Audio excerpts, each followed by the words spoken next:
Good Erev Shabbos, good afternoon to everyone on this lovely fall day. So this week is the third to the last Torah portion, Vayelech Moshe, and Moshe went.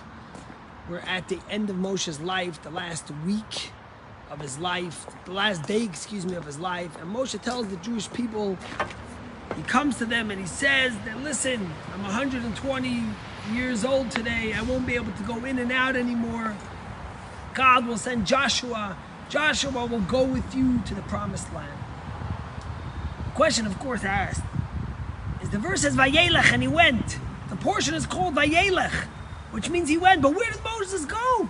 In fact, in the next verse, Moses tells the Jewish people, I won't be able to go with you. I can't go anymore in and out. I'm sending Joshua instead of me. So if Moses wasn't going with the Jewish people anymore, what's this business with Vayelech? Why is today's Torah portion called Vayelech? And where did Moshe go? And what was the message that he was sending with these words of Vayelech?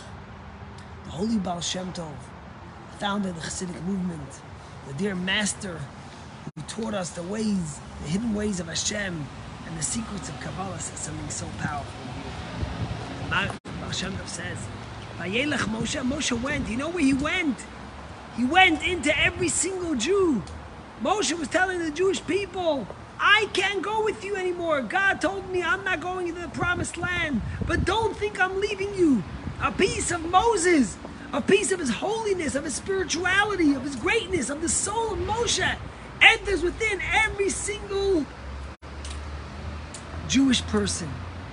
As the Kabbalah tells us, that there's a spark of Moses, and there's a piece of Moshe Rabbeinu's soul in every single Jew. But Moshe Rabbeinu is telling the Jewish people, I might not be going physically with you into the promised land, but I come with you. My soul comes within each and every one of you into the promised land. And that's why the Torah portion is called Vayelech. And he went into the Jewish people. And that's how we read it always, or most of the time, between Rosh Hashanah and Yom Kippur, or right before Rosh Hashanah. Because it's a message to each and every one of us as we prepare for the high holidays and we wonder, what hope is there for me? Where am I reaching? What am I going to become? Can I change my ways? We tell every person, Vayelech Moshe, remember, there's a part of Moshe within you. You're the greatest Jewish leader that ever lived. Do you know what kind of power you have? In Rosh Hashanah, I told the story and showed a very humorous story about Dick Griffin, who was the personal protection officer of the Queen of England. And one day they were on vacation in Balmore in Scotland. And they were taking a walk and they would go on walks together and he would watch her and she loved chatting. If she ever saw anyone, she was always very warm and cordial. But usually there was no one there. And one day they're taking a walk and they see these two American tourists walking. And they start chatting and the American tourists start telling them where they went to in Scotland, where they went to in England, and what's going on, etc., etc.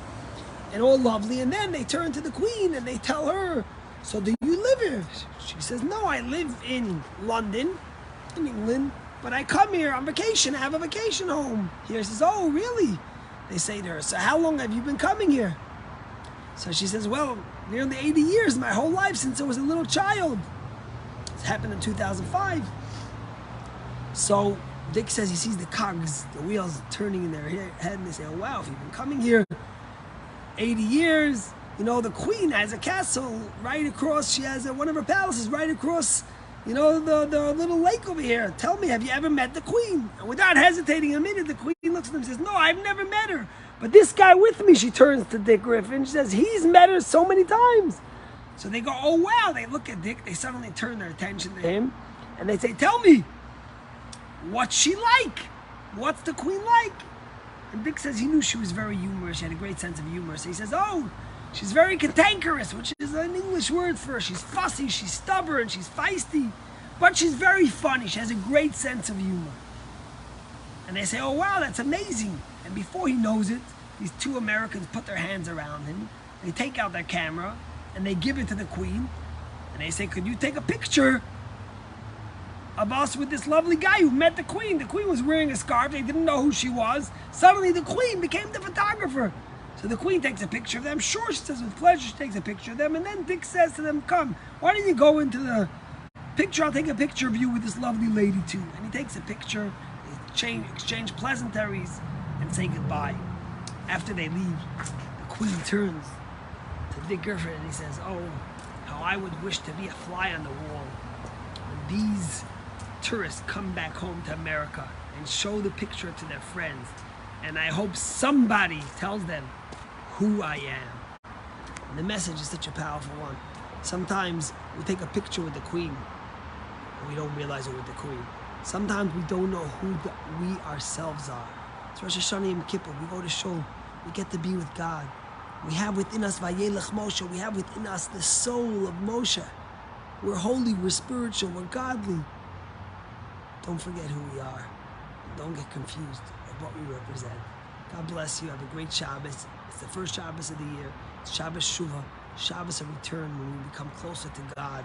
We read the famous, beautiful Haftorah about returning to our roots, to who we are. Come to shul, join us for a lovely Kiddush, to celebrate, or wherever you are, pray and inhale the holiness of Shabbos as we get ready for the holiest day of the year, Yom Kippur. Shana Tova, Gemar Chatima Tova, and Shabbat Shalom.